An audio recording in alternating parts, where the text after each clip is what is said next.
These young men want to be officers in the Royal Marines, the elite amphibious landing force of the Royal Navy. Newton, get there. Between the gap. The Marines boast one of the toughest selection procedures in the world. This year, over 600 hopefuls have applied for just 34 places. In the gap, move across one, get in the gap. Those stupid grins, gentlemen, includes you, Mr. Southworth. Candidates need 2 A-levels to qualify for the potential officers course. POCs, as they're called, take place fortnightly between September and June every year.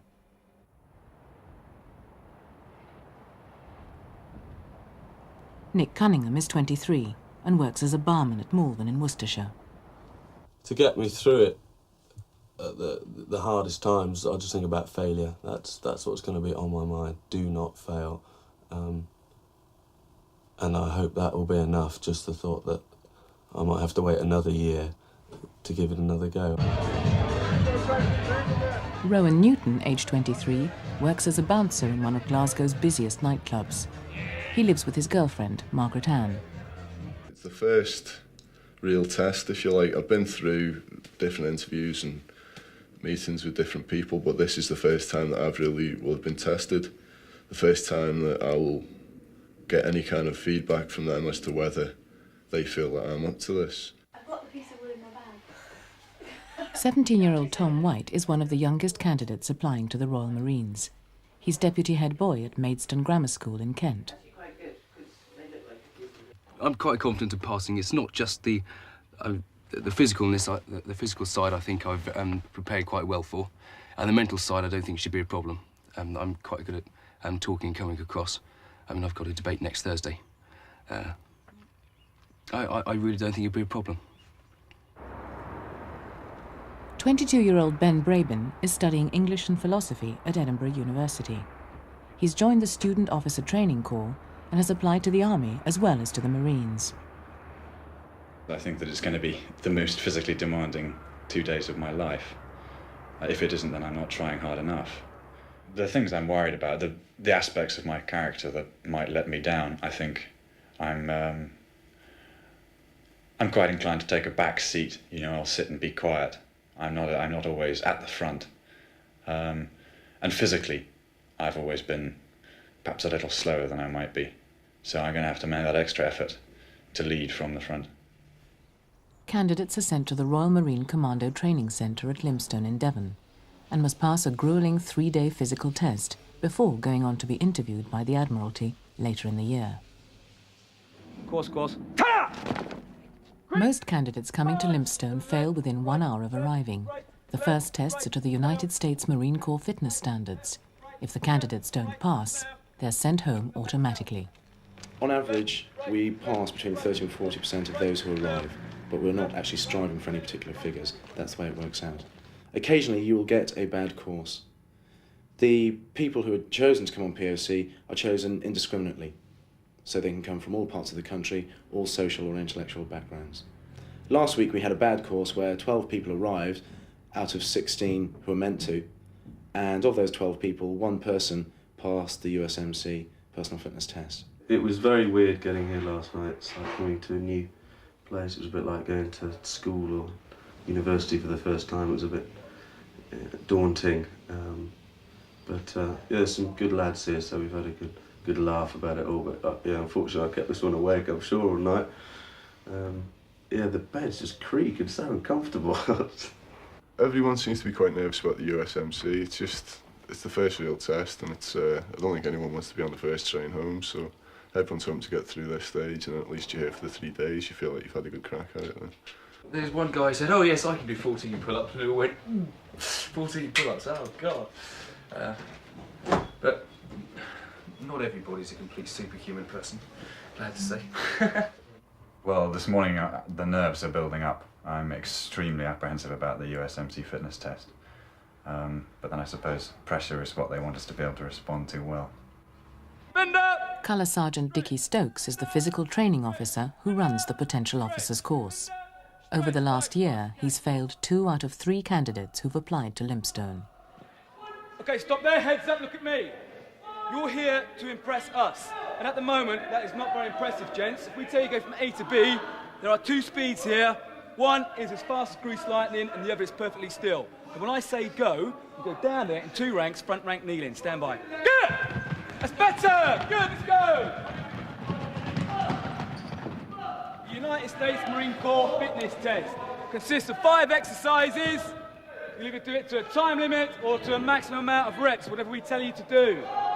If you don't achieve the required score, that is the course finished for you.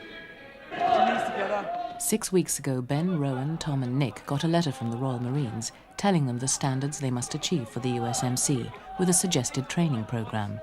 They have to perform 85 sit-ups in 2 minutes, 60 press-ups without stopping, and 18 pull-ups. His fingers weren't clasped. Get your fingers clasped. Don't count that one. Keep working. That's one. No elbows all the way back. Cunningham. 85 colours. And 5 press-ups. Mr. Southworth. 70 colours. Mr. White.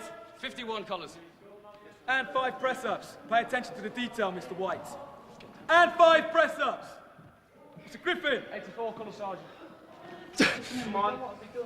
Stand at ease. Don't count it. Come on, lock the arms. Come on, push. Push going. Come on, you can straighten those arms. Get up there. Again. Up again. After 81 sit-ups and 58 press-ups, Ben Brabin complains that he feels unwell. And another one. Come on. Keep going, keep Oh, going, come keep on. going, keep going. Okay, I'll give you that one. Don't body pot though. Let's go. I felt very ill. Yeah, I started to lose peripheral vision. I really just wanted to drink. I think I was a bit dehydrated, but a bit of fresh air and being able to walk around, just standing still, blood drains out. Got my back, it's killing me now. It's really going to get bad, I think. My head as well, they're not very sympathetic, are they? I wanted to like feel my head and they were like 10 press-ups, 10 press-ups. Just for feeling the back of my head, I'm sure it's bleeding. All right. I'm so angry with myself. I really 50 sit-ups. We're like, and I know I can do 85. Oh, it drives me insane. Never mind. I'm not knowing how to cross my fingers behind my neck. Yeah? I didn't know how to do that, so I was doing all my training with my fingertips on my ears.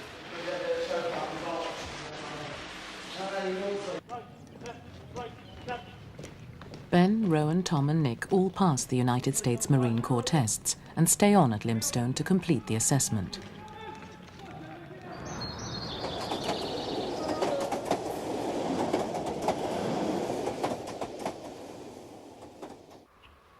How are you this morning, Ben? I'm glad to be here, and I'm ready to go, I hope, but a certain amount of pain in the back and bruised elbows from hitting my elbows on the wooden floor on the sit-ups. Other than that, fine. I had a perfect night's sleep till 4 o'clock in the morning, and after that, I don't know, as soon as you wake up in this game, you just can't go back to sleep because you just keep thinking, is my lecturette all right? And, you know, am I going to throw up on the endurance course, all that sort of thing? You just can't go back to sleep, so. These potential officers are down here to get a taster of what they'll ultimately be doing in training. They'll start off in a minute with the log race, which will be a leadership test for them. Then they'll do a climb up 30-foot ropes. They'll do 2 fireman's carries, although most of them think they're only doing 1. And then they'll have a couple of runs around the assault course. The idea of the whole of this is that they get a taste of what it's going to be like in training, because what we're trying to emulate over this 2.5 days is what they'll ultimately be doing for 15 months, so they get a good taste of what it's like. Stand by. Good! Too slow, back here, good! You can add a few reps onto this, gentlemen, if you don't particularly want to move yourselves. We'll try it one more time. When I say go, you disappear. Stand by. Good! That's better! They were a little bit sore, a little bit tight from the USMC yesterday. But as I've told them, it's going to get worse.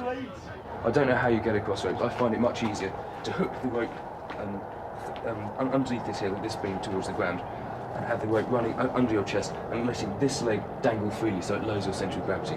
I don't know how good you are at flying ropes. It's a fairly sound rope, better than running it. Are you particularly competent on the ropes? Ahead of them today lie 9 hours of non-stop tests. If they're successful and get accepted as officers, they will return to Limestone on a salary of £13,000. and face 15 months of the most arduous training in the world. Spar, boys. We're almost there. We've almost won it. Come on. Keep going. You don't give it all you got. Stop. Okay, lift it. Mr. David, keep a hand on the bar, Mr. Huff as well. Okay, Mr. Huff, facing uphill, taking the time from you. Can you not reach your one leg? First two out, come back for the log. Mr. Huff, come back for the log. Stop! You've got 90 seconds to get to the... They must carry each other 200 yards. In training, they'll have to practice this regularly with 64 pounds extra weight of equipment. Set. Who's that yet? Come on then, open your legs now, swing this arm, let's get yourselves moving. Keep me high on your back. Come on, keep going, keep working, come on. Well done. I'm under control! Mr. Huff, stand up, stand up. Stand up. Right, gentlemen, we'll be Royal Marines officers. We expect our officers to lead from the front. We expect to see a bit of commitment, a bit of aggression and determination. To that end, we're going to do the test again. All right, so let's see you now. Put your heart into it, 100%. I want everyone through this time. First rank. Pick up. Come on, quickly, pick your partner up. You carried him. Pick him up now! Pick him up, Mr. Karen. Go on, Mr. Shedden. Okay, quickly, Chris. Go, Go! Come on, let's do it now! Come on, let's do it! Move it. Keep it going, come on. Lock the arm in, use the arm to drive. Push, push, push, push. Keep it going. Sticking in my back. That's good. Keep it going, come on. Tom White is slightly young and physically immature, and it's counting against him now. Borderline score on the gym test yesterday, and it's shown his performance down here on the bottom field. He should be doing better. Miss Cunningham's doing well. He's an all-round fit guy, and he seems to be doing well in everything that he does. I haven't seen the actual score, so I can't tell for definite, but he's doing well, yeah. Mr. Newton is suffering. Big strapping lad, unfortunately, because he's so big, it's counting against him when it comes to actual running and a little bit of leg strength. He's probably carrying a bit too much weight and consequently suffered, especially on the fireman's carries where he's failed both of them. And I suspect he's got a slightly slow time on the assault course. Ben Brabin is, again, a large bloke, and he's got a relative bit of stamina, but he's suffered on the fireman's carries. And he needs to do well this afternoon still to pass, I think. We'll see how he goes over 7 or 8 miles as opposed to 200 metres.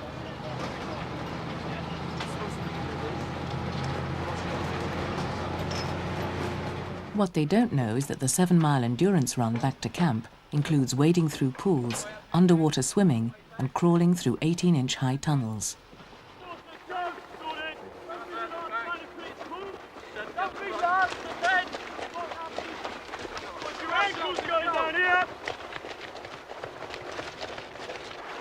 That's good, keep working all the way there. Let's try that, the other side. That's good. Come on then, try that pull. Watch. On 3. 1, 2, 3. If you kick your feet, you end up kicking this man in the face. Grab him, pulls him up, turns him round. He puts his arm in. In there, rest of you in there. Get in. Come on, quickly go in there, Carl. Push him out. Your hand in and pull him out, Mr. Brabin. Up, turn. Turn around. Mr. White, get in here. Get out. 3. Go. Come on, push. Push hard. Good, drag him out. Drag him out. Let's go. That's yours.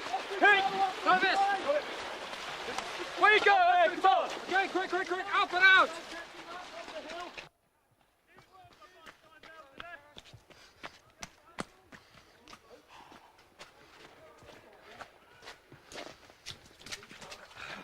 Come on then, Mr. White, hurry it up, get down here. Give me the shovel, right hand turn lonely, away you go. Right hand turn lonely, let's go. Next man in. Come on then. There are 2 tunnels, each 90 foot long, to get through. It's February, and the temperature is 41 degrees.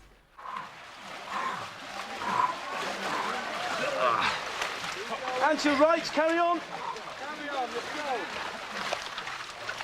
Let's go. Pull yourself out, hands to the right. Come on, Mr. Brabin, straight through the next tunnel. Come on, dig deep, let's get out there, come on. Clench your fists, come on, you cut your hands open, move yourself. That's good, to your left. Come on, drag yourself out there, over to the left there. Quickly. Yep. Okay, fine. Okay, follow me, let's go. Let's go then. Power it up there, catch him up. Come on. Go on, Mr. Half, let's work now. Come on, Roy. This man here to come out. Got Mr. Newton, drag yourself out. Try and get him going. If not, we'll take him out later. Come on, Mr. Newton, let's go. Come on, up you get. Come on, you're Go way up the the hill, Mr. Mr. Newton. Newton. Up, Mr. Newton, follow me. Mr. Newton, stand up. Come on, let's go. Got a long way to go, Mr. Come on, Newton. Mr. Newton, Come on. let's go. Get in there. I'm going to pull you out. Come on, let's go. Come on, follow me. Come on, Mr. If Rowan Newton pulls out now, he fails the entire course and will be sent home.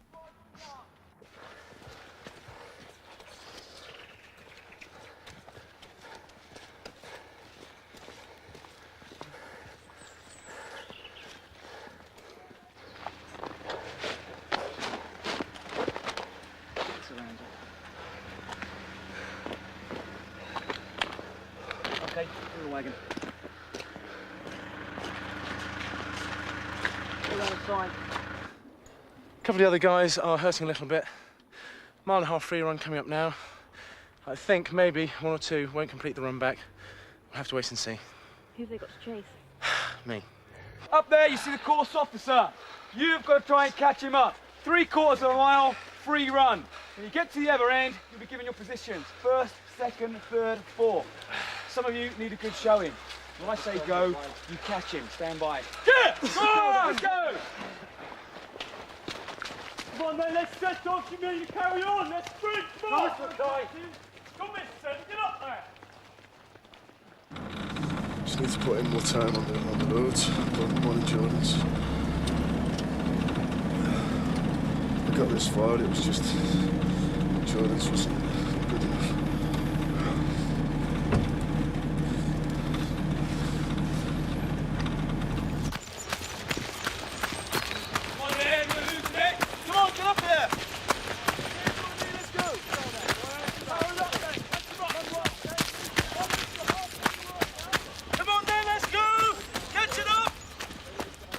The candidates are being assessed primarily on their physical suitability for the job, but they've also had to sit written tests and give a 3-minute lecture before Lieutenant Kasapian. Once he got into his stride, Mr. Cunningham proved a rather humorous young man. His lecturette was on Roman centurions. He had some stunning visual aids. He knocked the heads off 2 of his model soldiers, and that came across very well. It takes a certain presence of character to be able to pull something like that off, and the crowd laughed. He came out with several other funnies which all worked quite well. As well as that, he had good research in what he'd done, and it was actually quite a factual lecturette. I go in between 6 and 7 for that. He passed 30-foot ropes, passed fireman's lift 1 and 2.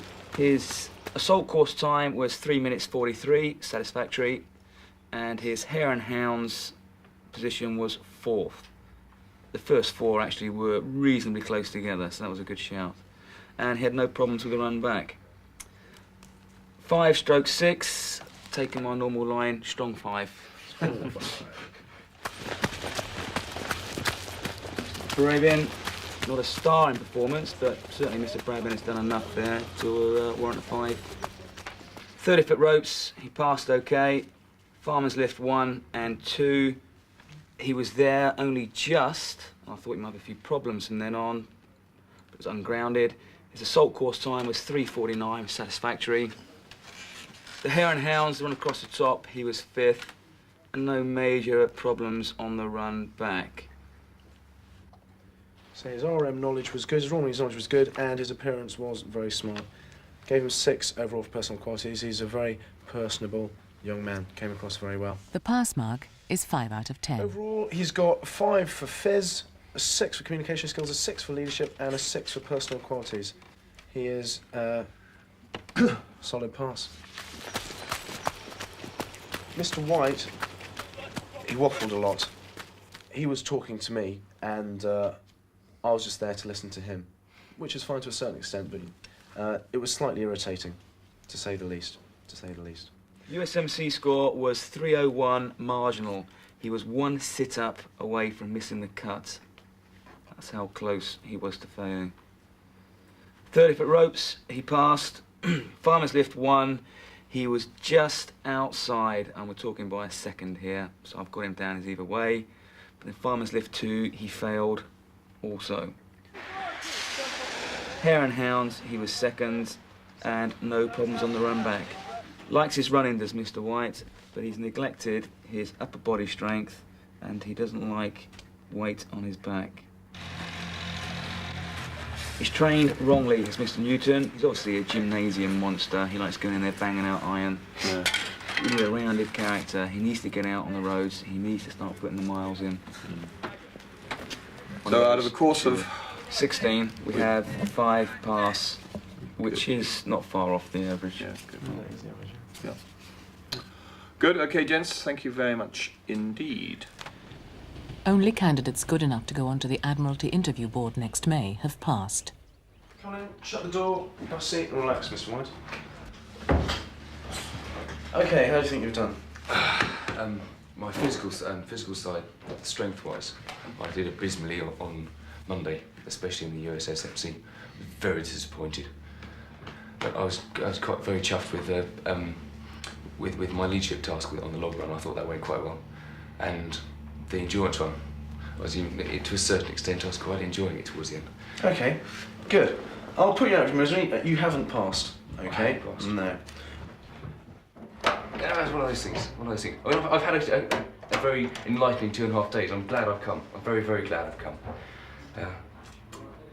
Never mind, let's get on with the rest of my life. Okay, I'll put you out of your misery. You've passed. Well done. All right.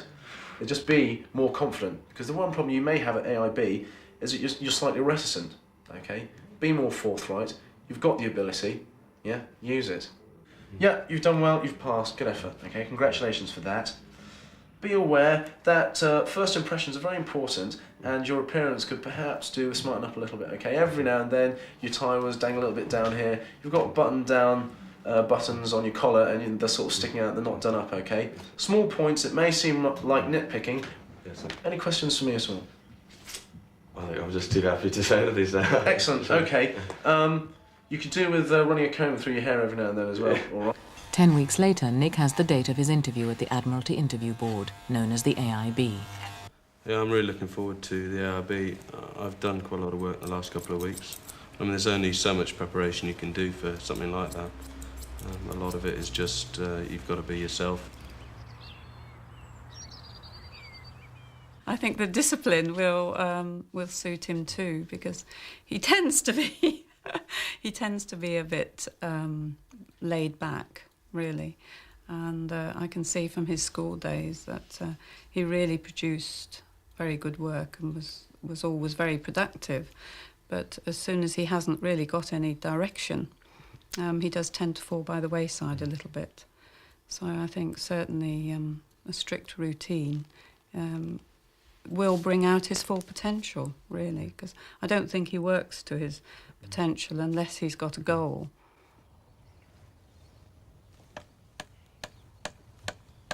Well, the PFC was a long time ago, and it's fading into a dim and distant memory, but I remember enjoying it a lot.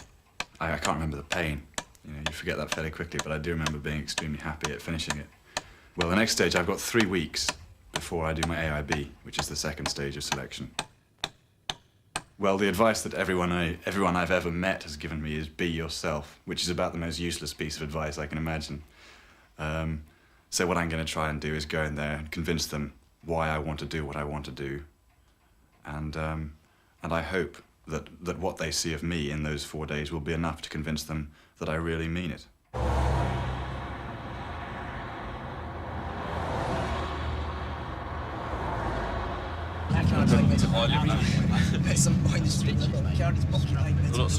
The AIB endeavours to assess every aspect of the young officer applicant, and we're trying to assess the whole person, and effectively they're looked at under 5 major headings, the first of which is effective intellect, the second is leadership potential, the third character and personality, the fourth motivation, and finally the fifth physique.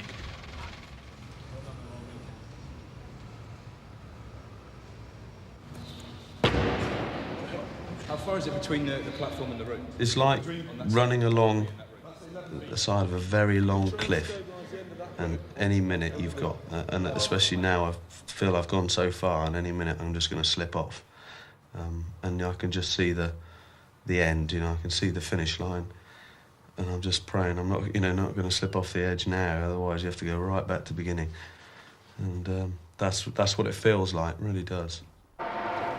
Chris Parker, a headmaster from Yorkshire, Lieutenant Alex Bratby, the personnel selection officer, together with Royal Marines Major McCubbin and Colonel Pillar, make up the Admiralty interview board. Staff, bow platform height! I've wanted to be a Royal Marine for 5 years, and it's taken me 5 years to sum up the courage to try and take the exams to get in.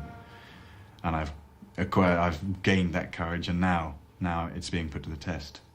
And if I fail, I'll be gutted. 4 minutes, number 3, 4 minutes.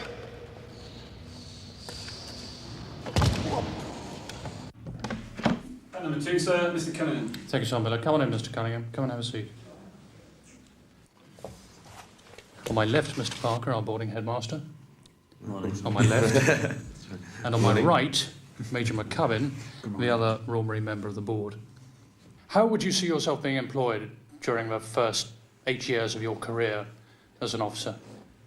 Well, the first 9 months I'll be trying to win my Green Beret. The next 15 I'll spend as a troop commander. That's really what I'm interested in. Mainly I'd quite like to go to jungle training, actually. Okay, right. What, for you as an individual, is the appeal of the Royal Marines? Throughout my student life and school life, I've never really wanted anything that badly, never really been highly motivated for anything. And when I started thinking about the Corps, talking to people, getting interested, the seeds growing in my head, I started to think, if I can get in, this is going to be something that I can say for the rest of my life. I made it. Whereas I can look back on my academic sort of career and say I didn't really fulfil my potential. When you were at university, you played rugby? I did, yeah, not only as a casual basis. Right. Yeah, I didn't want to. Not for any particular team then? Well, there was a team called. I started playing for a team called the Accas, which is called the Academicals, but they weren't academic at all. They were sort of a beer drinking team, and I actually didn't sort of join them too often on their nights out. They were a bit outrageous. They've subsequently been banned, so but not while I was there. I hasten to add. Step up to the map for a moment, if you would, please. Okay, where's Haiti? Haiti is next to Dominican Republic, and I think it's there. Okay, what's going on in Haiti? Haiti, they've got a military dictatorship there, and it was, I'm trying to think of the guy's name, but they put in a democratic leadership which was a democratic parliament which was overthrown, led by a guy, I've forgotten his name, he was in the paper today actually. And now they've got a military dictatorship. Okay, let's move on. Where's Korea?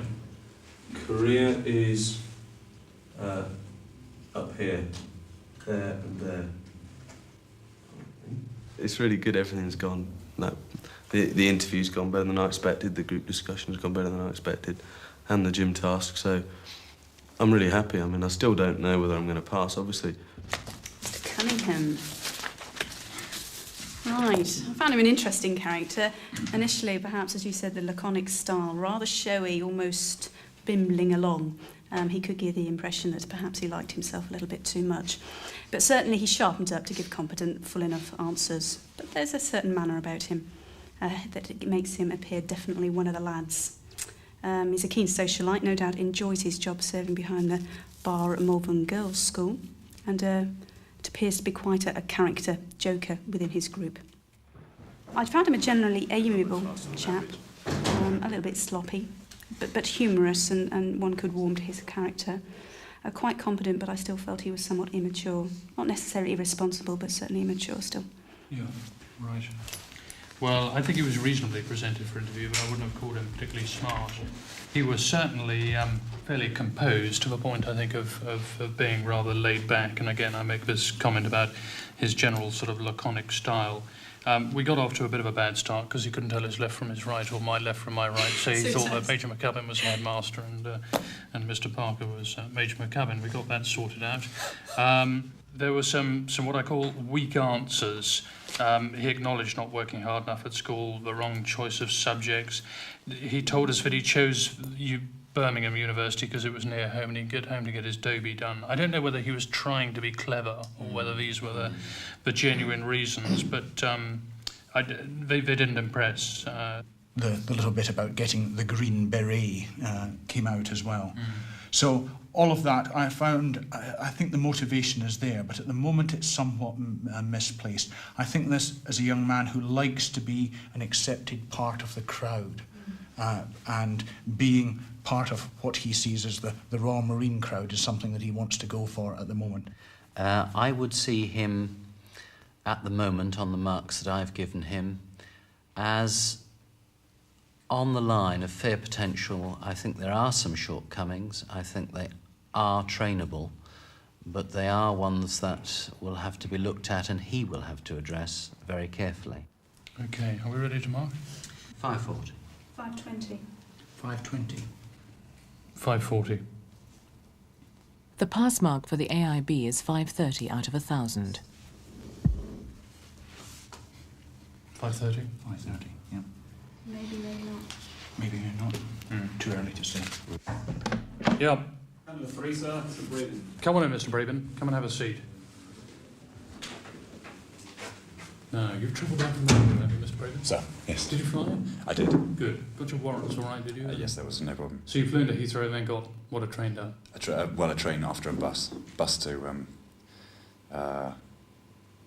the station on the way. I can't remember its name. Right, okay. Hello, let's go back a while to start with, probably further than you want to go, but back to when you were 8 and you started at prep school. What do you feel that you gained from that? It was tough at the start. I was unhappy at the start, but I think it gave me a certain sense of independence, and it taught me a way of living in a group, I suppose.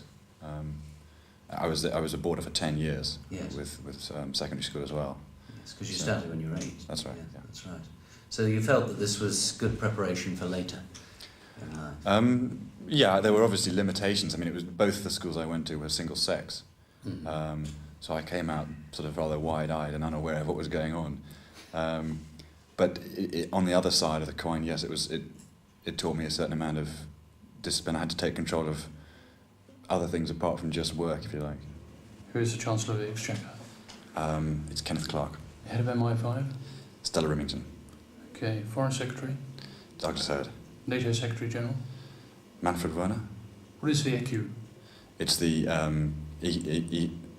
European Currency Unit. Right. Do you think that's a good idea? Not yet, I don't know. I think ideally in the future, yes. But the present situation in Europe, I think, would make it very, very unstable. I don't think there's sufficient sort of infrastructure union. Okay, finally, let's go up to the map, please, and let's just go on a whistle-stop tour around the world. Okay, where's Belize? Belize is... yeah. And again? Yeah. Okay. What's happening in Belize? British troops have just pulled out. Yep. And there's a danger from Guatemala next door. Is there a danger? Well, yes, I think so. There's a... Why have British troops been pulled out then? Defence cuts, I think so. Right. Okay, where's Malaysia? Malaysia is... They were direct. There was no ambiguity in what they said. It was very hard for me to assess what they were writing down and what they were really thinking. But yes, they seemed to give me a good, fair, honest shot. So you couldn't read anything into their faces? I couldn't read anything into their faces at all. Granite. I found Mr. Brabin an incredibly polite candidate. He sat upright, spoke articulately, intelligently throughout. Again, he gave a measured performance, perhaps I think linked to a degree of reservation rather than an unwillingness to open up. He describes himself as a background person, quietly confident, but admits he thinks there's a fine line between confidence and arrogance, and he tries not to be arrogant. He seemed to be someone who's thought deeply about his motives. Particularly came across when he described his motivation, his thought process behind joining the Royal Marines. Yeah. Yes, I think we saw the same chap here. Smart, upright, good eye contact, honest, open, forthright, genuine, articulate, very self-effacing, very modest, smiley, very relaxed, nice sense of humour. Here's a man with good, genuine motivation, and he's thought through on various planes, both intellectual and physical, why he wants this as a career. And on physique, still involved in mountaineering, rowing and triathlon at universities. So I don't envisage any great problems there. A good performance all round. Okay, let's go for a mark. Okay, 780. 780. 780. 780. We have reservations about your character and personality. It's really your manner, your style and your temperament, and also about the depth of your motivation. Now, if you are really motivated, then I'm sure if you do enter training that the problems, shortcomings that you do have can be sorted out. But if you don't have the motivation and if you don't want to stick at it, then you won't succeed. Okay? So, on the strength of your performance here today, you have passed the AIB, but you have not passed particularly well, and I cannot guarantee you that you will be selected for the September entry. As you're probably aware, what happens here is that your name will go into the pot along with all other successful candidates, and in August, when the selections are made, obviously depending on the number of vacancies or places, they will select the best candidates, and you may be selected, you may not. It just goes on and on and on, doesn't it? It really does.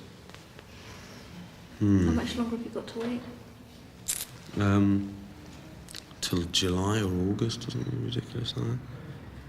I've got to pray that loads of Marines candidates muck it all up when they're here. I'll come and sabotage them. Come and have a seat.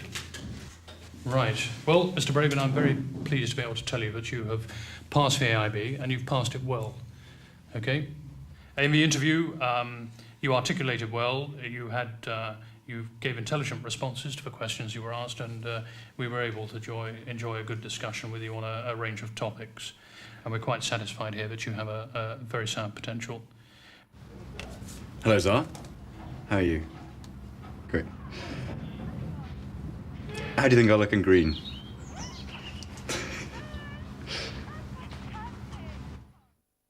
.780 is one of the highest scores ever awarded to a candidate. Nick Cunningham was in fact offered a place.